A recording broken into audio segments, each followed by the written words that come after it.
Thank you both very much for your introductory remarks. We're now going to move into the facilitated dialogue part of this evening. I think Bill's going to start us off with our first question. Yeah, just to reiterate what Anna said earlier, this is not going to be a debate. I feel like there's a little bit of feedback, so I'm going to scoot over a little bit. Nothing against you for it. We will have some prepared questions, but we hope that this will be more of a free-flowing conversation. Okay, I think we're safe to start. We'll go under it. I'm gonna ask you this first question, operating under the assumption that you both have very different viewpoints. But I think it's important to address right off the bat in this conversation. And I just want to ask you, what have you learned from each other? What have you learned of the other perspective in writing your book?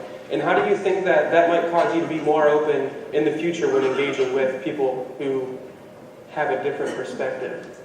And since 4 hours you had the first shot at the podium, perhaps Walter? Sure.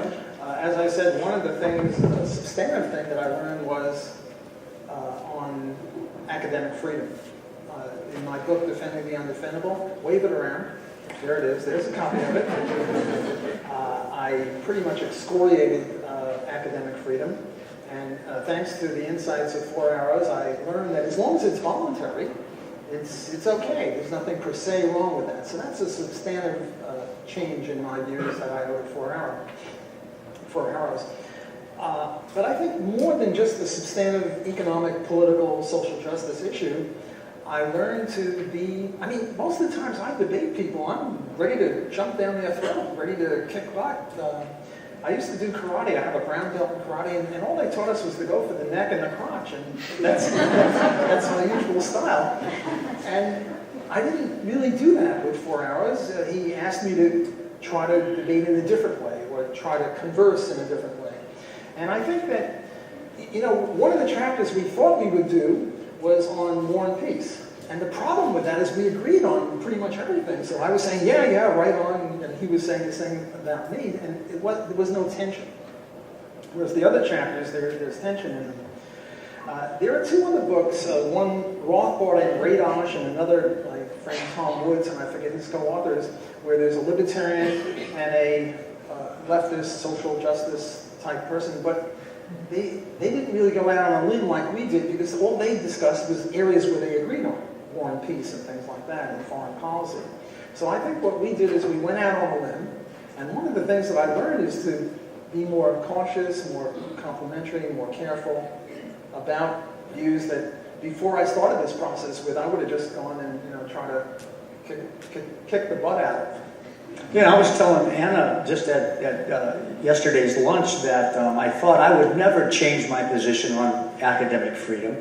For me, any professor that did not bring in a social or ecological justice issue into the classroom, whether they were teaching mathematics or social studies or literature, if it was relative to the course they were teaching and they could make the connection. To me, if they would have gotten in trouble for teaching about the truth, the history of labor unions, so that they could be able to counter claims that unions were more violent than the management, etc., I would have never thought that I would have changed that. But in our negotiations, we agreed that the principle of nonviolence was something that we could both put our arms around. And so I said, well, if there's a contract, would you agree that someone should follow the contract? And he said, absolutely. I said, well, will a vision statement of a university serve as a quasi-contract? And we wrestled a little bit with that, but we came and said, oh, that's fair enough. So I actually compromised and said, well, if the university does not have a vision statement that says that social and ecological justice are to be embraced as part of the curriculum, then somebody could get fired for teaching social justice. And I thought I would never say that.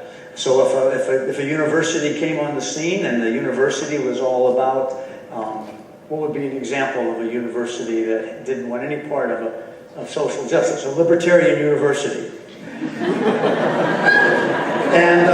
and in their vision statement, they said, this is what we're going to do, and then somebody comes up and speaks against that, then I would say that they lose their academic freedom. Well, I never would have thought that. I never would have thought that today, when I heard that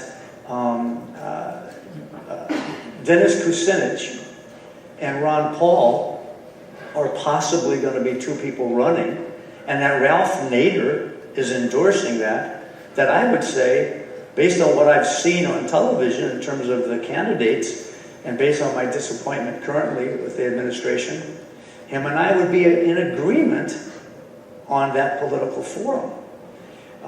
We also agree with the problem with the war on drugs, that legalization of drugs. We agree about the Iraq war. So this would never have happened had we have played the roles of the right and left that are out there. We never would have found this kind of common ground. And I think there's a lot more for us to find in spite of our still strong differences.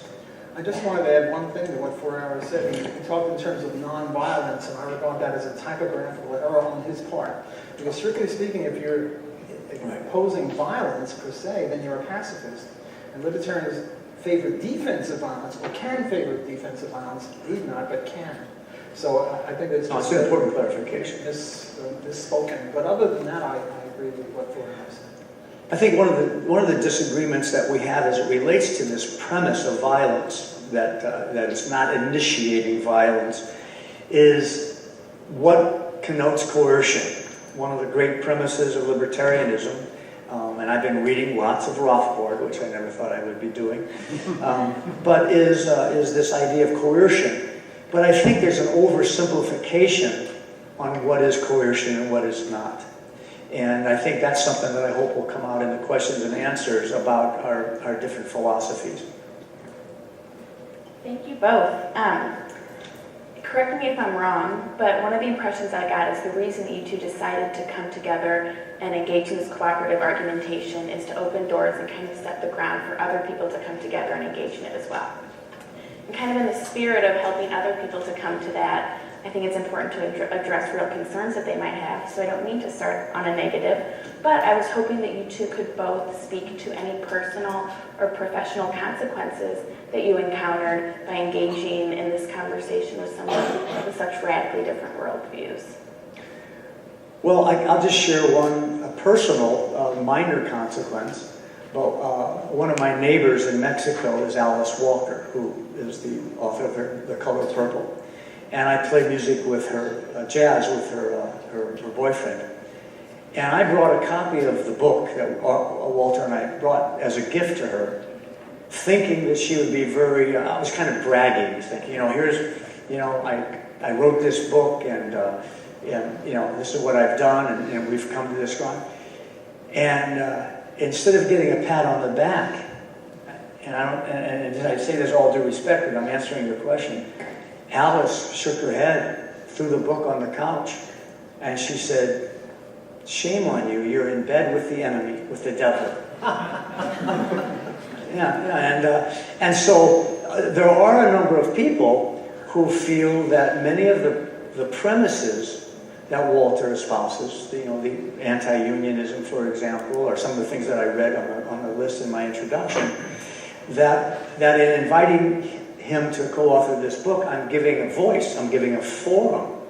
I totally disagree with Alice, and of course I told her so, and we're still friends, so that worked. But I totally disagree. I believe that in a polarized world, if there isn't dialogue, there's not truth. The great Quaker educator Parker Palmer says that all education should be about truth-seeking. But he defines truth very carefully because he sees it as a multifaceted phenomenon. He says truth is an eternal conversation about things that matter, conducted with passion and discipline. And so our dialogue is continuing. We both have passion about our positions, but we've shown the discipline of doing primary source research when we countered each other's arguments. And we both did that to each other, and we both had to eat some humble pie here and there. And it's about listening to the other and really trying to find out what's underneath it. And so professionally, And personally, ultimately, I think this is an important model. And I don't know if we're going to be successful at it. We should see at the end of the day, because I know some people came here to see a fist fight, you know. In karate, the key is to punch or kick the other guy. In judo, it's rather to use his momentum against him. So if he's charging you, what you do is you toss him over your shoulder, but keep his momentum going, whereas in karate, you try to stop him. Well, I just realized just this second that the reason I was so ripe for 4 Hours invitation is because I've been doing this sort of a thing for many, many years, only I didn't realize it until now. The situation is I'm a professor at Loyola University, New Orleans, and in all of my advanced classes, I insist that my students write a term paper. And I insist that they pretty much write the term paper by the time of the midterm, which is in another week or two. And then another student in the class edits it, and then I edit that student's paper. And a lot of times what happens is that I get a publishable paper out of this. And I've co-authored many articles with many of my students that have gotten into referee journals, and these are just undergraduate students, so I'm very proud of myself for having done it. But every once in a while I get a student who's a pinko comic, or a lefty, or a progressive, or a socialist, or whatever you want to call him, a feminist, a black studiesist, or I don't know, queer studiesist, somebody that I can't co-author an article with because I have to agree with the article, unless we're doing this sort of dialogue. I have to agree with the student before I can co-author it. But what I do in these cases, and it's rare that I must have maybe 50 or 60 student co-author articles, and maybe 5 are not co-authored, but they're student papers where they disagree with me, or they disagree with me entirely, and sometimes what they do is they attack my own published writings because I have a paper trail. And I'm very, very proud of the fact, even more proud of the fact that I have co-authored articles with students where I agree with them, that I help these students who criticize me to get published. So in a sense, I was sort of doing for many years what 4 Hours asked me to do, not exactly, but a kinship, a similarity, as in this momentum thing with the judo. The most recent one is the young girl, student of mine. I wrote that the reason we have a male-female pay gap has got nothing to do with discrimination or sexism or anything like that. It's just unequal share of household duties and stuff like that. That's why women earn less than men, and it's not the fault of capitalism. There's nothing intrinsically discriminatory, whether racially or sexually, about capitalism. And her article got just accepted in one of the most prestigious journals of ethics, called the Journal of Business Ethics. And the whole article is just an attack on me. Now, I'll be writing a reply, and I'll get her, but... But wait a minute, isn't that an oxymoron? What? I'm just kidding. Oh. Business ethics, I was referring to. Remember who our hosts are for the evening. No, I don't think that business ethics is an oxymoron. I think you can do business ethically, because all proper businesses, as long as there's no fraud, is, you know, I'll trade you this pen for this dream catcher that 4 Hours just gave me as a present. I'm not sure what this means, but if we were to have a trade, or if I were to trade you my tie for your pen, it must mean that I value your pen more than my tie, and you value my tie more than your pen. And that's all capitalism is. That was a case of barter. But in every case, you buy a newspaper for $1. It means you value the newspaper more than $1, and the newspaper seller values the newspaper less than $1. So there's mutual gain, there's mutual profit. You're each exploiting the other for mutual gain. Every time a trade occurs, there's necessarily, at least in the ex-ante sense of anticipation, is mutual profit. So profit isn't a dirty word, and being a middleman isn't a dirty word, and being a money lender, none of those are dirty words. I think 4 Hours was kidding, but he got me going, so you'll have to forgive me for replying. Well, can I take you back to when you were talking about having co-authoring papers with students you didn't you disagreed with, I guess, profusely or fundamentally? Did that experience make you more likely, you think, to engage in this dialogue, this conversation with 4 Hours? Well, with the students that I disagreed with, I couldn't co-author. So they had single authorship publications. But I think the idea was that I was sort of open for this, even though I didn't realize it. I mean, when he approached me, I thought it was some nut, as I said, and I did some research, and I found out that he was very much the opposite of that. But I think that he picked in me, of all the libertarians that he could have picked on, and there might have been others that would have been cooperative with him, he found in me a person who was sort of in that direction. My momentum was in that direction. So we were a good match in that sense. And actually, I picked Walter because of his credentials. He's an endowed professor at Loyola. He's written many, many publications. And for me, in reading those publications, I thought, I cannot dismiss them out of hand, although I wanted to, frankly. They didn't register with my logic or my history or my research. So I thought, then I've got to be missing something.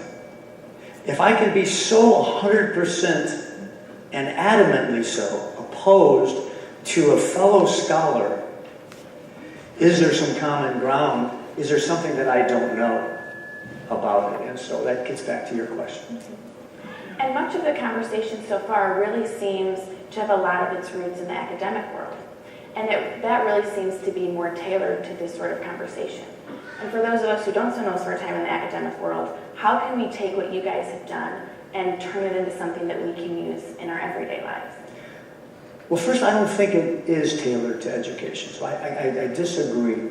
I think the academy is as polarized as the household, in the backyard of the town. In the academy, there's whole groups of people that will have a philosophy, and if somebody comes in with a new theory, there's a tremendous wall that's put up, and maybe that's good. Because then it forces somebody to really prove their theory. But I really don't think it's so dialogical. I think if we think about what we do in universities, we do debates. Debate. I was trained as a debater. Walter was trained as a debater. And this form is very different. In fact, I don't know about you, but part of me is going, let's take off the gloves and go for it, right? Because I'm used to doing the debate.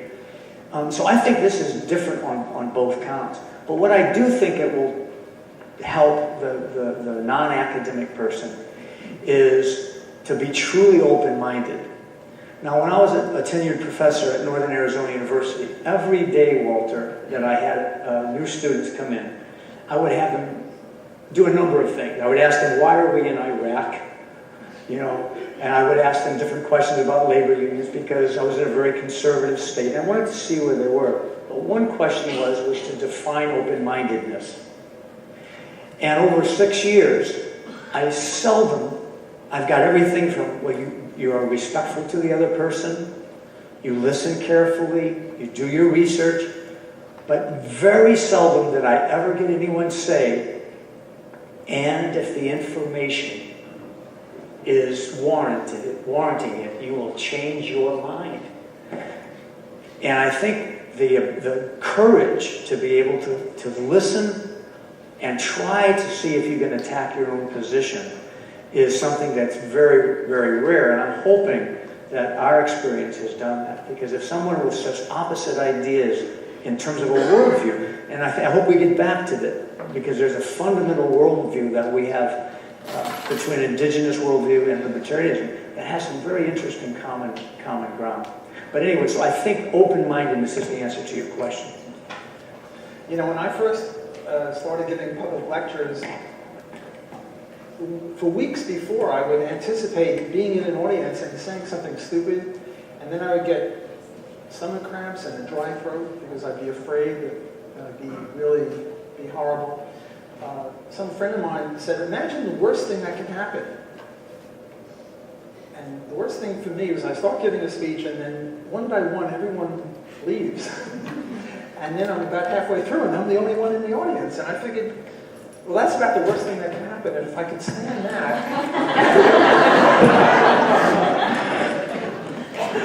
and if I could withstand that, I can withstand anything. I wrote an article about this guy, Ronald Coase, and the Lighthouse. He's a Nobel Prize winner in economics. And then a friend of mine, a co-author of mine, Bill Barnett, he read my piece and he said, you're wrong and here's why. And we wrote another piece saying Coase was wrong. And then what we did is we listed in the footnotes all the people that had supported Coase erroneously, and I was one of them. And it only hurt for a little while. That's why God puts erasers on the ends of pencils. We all make mistakes. We're all human beings. I'm a libertarian, and I've got a lot of investment in libertarianism. I've got a long paper trail about it, but I hope that I'm open, if somebody can show that there's something wrong, as you did with the academic freedom business, that I could, or with Coase, that I could say, okay, so I made a mistake, sue me, big deal. You don't die from it. In those movies, the 007 movies, where somebody makes a mistake, they put a hole in the ground and he falls down, the alligators get him. You've seen that movie? I'm not making this up. You don't die from making mistakes. We're all human beings. We all make mistakes, and I have to be open to it. Look, there is one area of libertarianism that I'm not happy with. I'm really not. I see this as a weakness in libertarianism.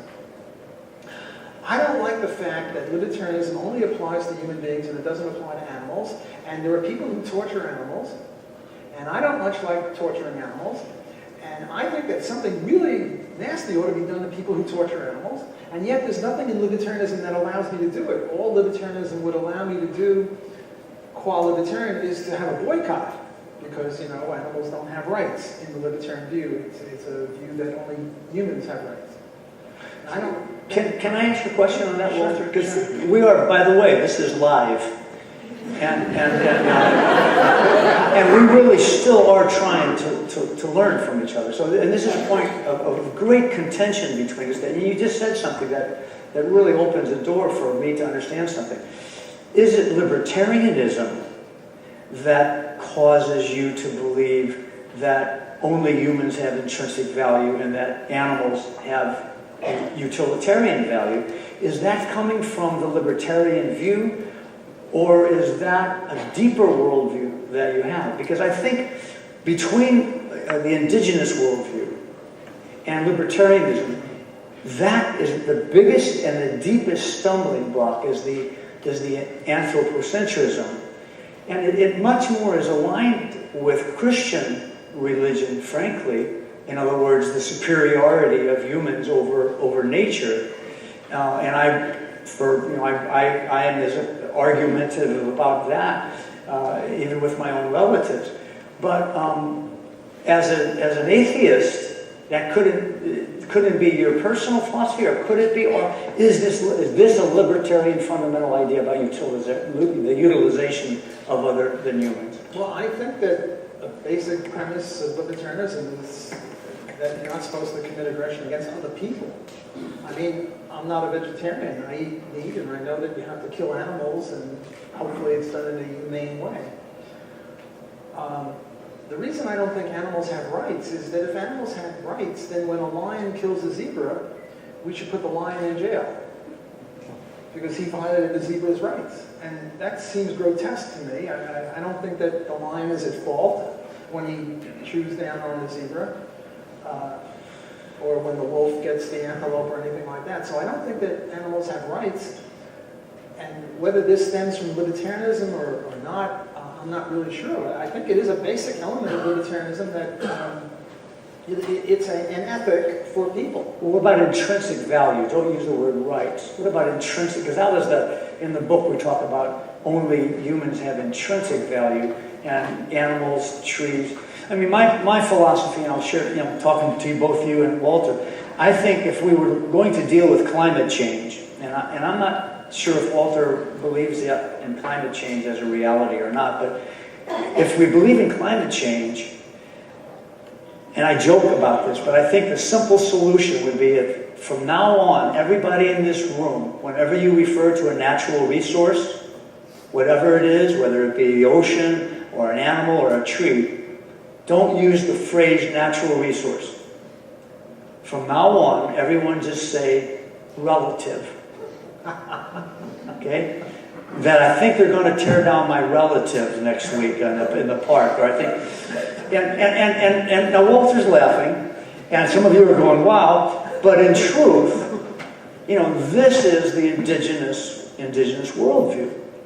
This truly is the indigenous worldview. And so animals, which were actually here first, are seen as our teachers.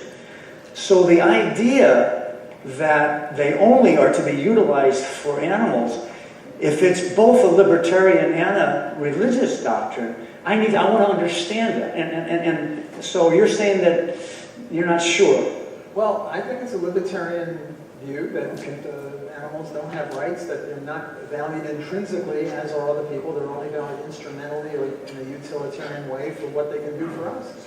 We're number one. We demand. So could you still be a libertarian and change that idea if you somehow came upon enough information to show that an animal does have an intrinsic right to exist in its own... Well, yeah. If I saw Bill hitting Warren, I would try to stop Bill because he's violating Warren's rights, and vice versa. Okay. But if I saw Bill eating a hot dog, which is an animal, and I punched him out for that, I would be non-libertarian because he didn't violate anyone's rights by eating a hot dog. But isn't that an oversimplification of looking at the cycle of food consumption and then applying that to whether there's value or not, in the creature or not? I mean, we're talking about the intrinsic value of a creature, and we know that animals eat deer and deer eat grass, and we eat certain things. But well, you asked, could you be a libertarian if? Right. And I think you could be a libertarian and believe anything. You could believe 2 + 2 is 5. You could believe that murder is fine. You just can't act in a way that violates the non-aggression axiom. You just can't initiate force against other people. So I'm now taking a case where Bill hits Lauren, or Lauren hits Bill, and I'm saying that I would be righteous in stopping them because they're violating the other guy's rights. But if I saw Bill kill an antelope and eat the antelope, I would not be within I would not be compatible with libertarianism if I physically stopped them, because here he's not violating rights. I'm not sure how else to answer, but I did want to say something about climate change. In the 70s, our friends on the left said that there was global cooling, and the cause of global cooling was capitalism. In the 90s, they said there was global warming, and the fault of global warming again was capitalism. They were so embarrassed they'd go to these conferences to complain about global warming, and then there'd be a snowstorm and they'd just freeze, and so they had to give it up, and now they got climate change. And guess whose fault climate change is? Capitalism. Well, I'm not a scientist. I believe in the specialization, division of labor. I'm not a meteorologist. All I know is that weathermen can't tell the weather for a day away, and these climatologists are telling us what's going to happen in 100 years. Give me a break. And then with this East Anglia business, we had this thing called Climate Gate.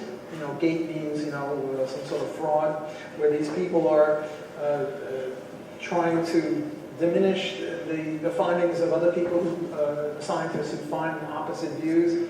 I mean, all I can say is that the burden of proof is on them.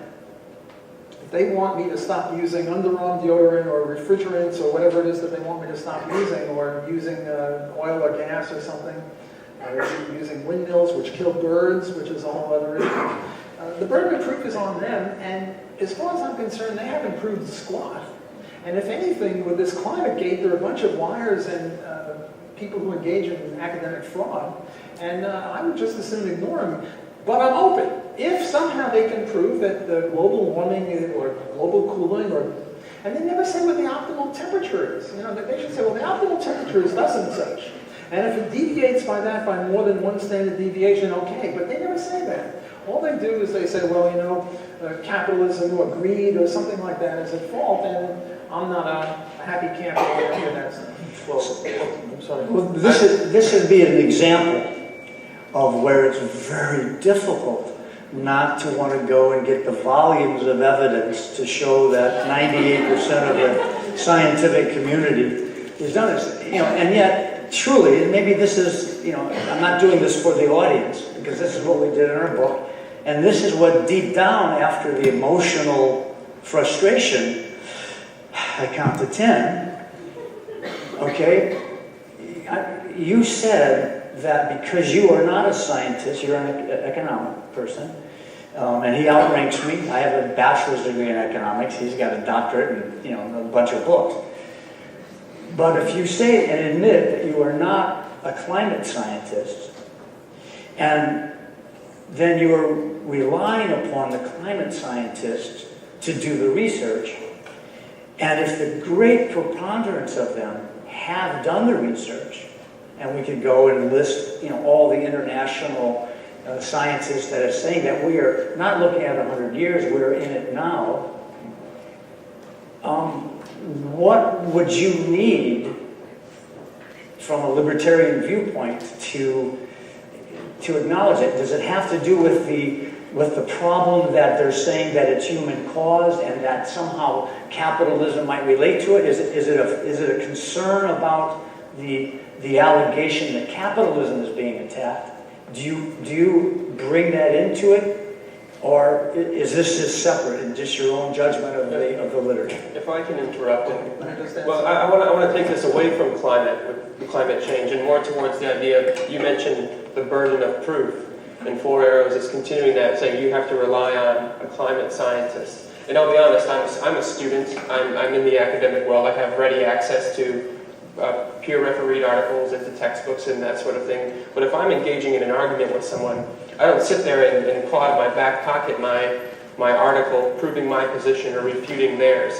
So for someone in let me just say the regular world, in full quotations, just removing it from academia, how do we establish what is the burden of proof or what can be deemed truthworthy outside of a peer-reviewed article? Well, take the case of does smoking cause cancer? I don't know. I'm not a biologist, I'm not a chemist, but 99.9% of all the people with PhDs in, chemistry, biology, medicine, and these all say that, so I accept that. But when it comes to climate change or global warming, I don't see any of this 99%. I see a lot of them saying it's sunspots. A lot of them are saying it's not anthropogenic, namely it's not caused by human beings, it's just the natural order. Greenland is once green, that's why I called it green, I understand.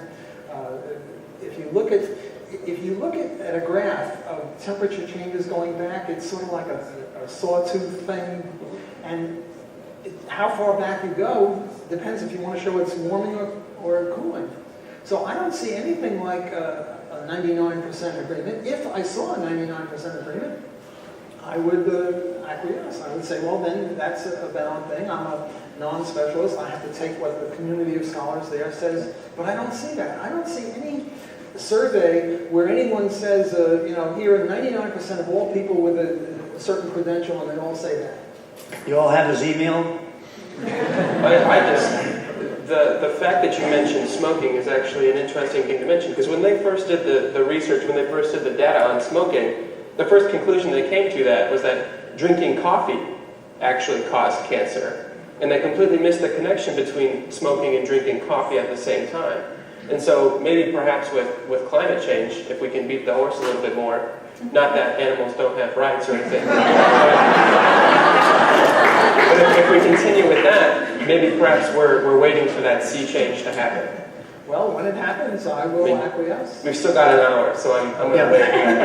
But I think this is good. I think what the next step, instead of belaboring this, the next step then for Walter and I, and we did this in the book, would be we would reach this impasse, and then both of us would go to the literature. And we would, and if the literature was substantial, then one of us would change or modify a position. You can see that in the book, that we did that quite often on a number of topics. And obviously you two both disagree, and that's why you're here and you wrote this book. But you had mentioned earlier, Four Arrows, that in the fundamental worldviews of both libertarianism and in indigenous worldviews, not so much in the details of particular issues, in these worldviews there were parallels that you found. Could you maybe speak on some of those parallels, not so much in world issues, but within the worldviews of the areas you both? That's a good question, because ultimately the lens with which we see data and political ideologies and new ideas really comes through our worldview. And Walter has a very strong libertarian worldview, and he's vested in it. And I've got my second doctorate in indigenous worldviews and curriculum, and Lakota Sundancer, and so I'm very vested in mine. I was surprised when I look at conservative Republicans. Typically, I have not been able to see the common denominators at all. And yet, and I had made the mistake early on of sort of paralleling libertarianism with conservatism, or neoliberalism, and neoconservatism. But as we continued our dialogue, he kept slapping me and saying, you're calling me a conservative, and I'm not, I'm a libertarian. And so I started to study it more and understand it better. And indeed, one of the common grounds has to do with, in the indigenous worldview, there's a distrust of any external authority. Contrary to Hollywood and the chiefs and all that, and medicine men, in most indigenous cultures, the only true source of authority is reflection on personal experience and the sacred realization that everyone is connected and everything is connected. And so you did not have government intervention. You didn't have government organized decisions on what you were going to do. So his vehement opposition to that kind of external authority and the coercion that it's likely to cause, and that historically it does cause, is really in alignment with indigenous worldviews. Now, the dance between the collective and the individualism, I think in many ways, libertarianism legitimizes current Western worldview. Even though it disagrees with how it's fundamentally acting, it's a very, I believe, individualistic worldview, whereas indigenous cultural worldviews recognize and respect individualism, but it's the collective that's most important. But I'm trying to learn from Walter how this dance of his emphasis on individual freedom is about contributing to the collective. And I'm thinking there's some parallels there also. And so I could go a little bit longer with that, but those are just two pretty significant ones. Let me comment on that. Four Hours is right that in the initial back and forth, the way we would do it, he'd start a chapter and I'd chime in, he'd go back and I'd go back, and then if he started, I ended that chapter, and then the next chapter I started first and he got the last word. Well, in the early days of our collaboration, he kept confusing it with conservatism. And the way I see it, political economy is like a three-legged stool. There's left liberal or left liberal progressive, there's right conservative, and then there's libertarianism. And we are equally distant from those two guys. Even though a lot of people conflate it, like the Federalist Society, which is a society of lawyers, calls itself conservative libertarian. They might as well call themselves socialist libertarian, as far as I'm concerned, because we're equally distant from those two. And I tried, and I think I succeeded in convincing 4 Hours that I'm not a conservative. I see conservatives as just about as evil as liberals. Oh, very bad news, they're not libertarians. Now, in regard to individualism and collectivism, Ayn Rand started this thing about individualism, and Ayn Rand probably converted more people to libertarianism than anyone else, with a possible exception of Ron Paul. And Ayn Rand, for her, the word collectivism was a four-letter dirty word. You're evil if you're a collectivist. But for libertarians, we don't care about individualism or collectivism. We, or speaking for myself, I see no incompatibility with libertarianism and collectivism as long as it's done on a voluntary basis. Look, right now, we four are a collective. With Anna, we've got a five-fold collective. We've agreed to do. Don't forget everybody out there. And that's right. We're a much bigger collective than just the five of us. I stand corrected. But it's all voluntary. It's fine. Look, there is this Marxist notion, from each according to his ability, to each according to his need, which is sort of one of the essences of Marxism and socialism. Libertarians can acquiesce in that as long as it's done on a voluntary basis. Look, there are kibbutz, communes, the Jesuit society has a collectivist. Even the average family. The little girl, the 3-year-old girl, eats in accordance, not with her ability to create income, but in accordance with her need. But as long as it's voluntary, it's fine. So I don't see individualism versus collectivism as the opposing views. I see rather coercivism versus non-coercivism as, so it's not really a debate between capitalism and socialism, because you can have voluntary socialism, as in the commune, the kibbutz, the nunnery, the family, where they all agree to this Marxist notion. So it's due to Ayn Rand, who I think steered libertarians in the wrong direction, because even some libertarians who should know better come out against collectivism. We are not against collectivism. We're not against people cooperating. You want to join a chess club or the tennis club, and you have a collective where you agree to do certain things, that's fine. As long as no one's drafted or forced into, you must play chess or we'll kill you. I mean, we don't want that. But other than that, collectivism is fine. So I'm getting a signal from my man over here that we gotta wrap this up. So I know I'm going to ask the question that everyone in the audience is thinking. Okay, you've spent all this time, you've worked together, you found your commonalities, and you've written this great book. So are there any plans for a sequel? Not according to my wife. Well, if 4 Hours is now libertarian, Well, you need another book to convince her. well, if he already is, then we have no possibility of another book. Like this, we could do a different kind of a book where, I've co-authored many books with people I agree with on everything, and we just, talk about something else. So this is one of the problems I had, because every time I wrote something, I figured, surely I'll get him this time, he'll become a libertarian. Remember I said that in my opening speech. I wanted him to hold out until we finished the book. Happily we did. Well, I think if another book were to come, it would be to wrestle with a whole variety of other issues that I still don't understand, and he doesn't understand. I mean, for example, recently we had a conversation on a radio program, and Walter revealed that he's against ethnic studies, and yet he's for international studies. So I would like to know how those two things can be compatible. How can you not want to teach people about ethnicity to be able to understand people from different cultures, and yet think that international relations is I was just planting a seed. Yeah. I wasn't starting a whole other conversation. Well, just let me plug for the audience. Before you can get to the sequel, you have to read the original, which is on sale in the lobby.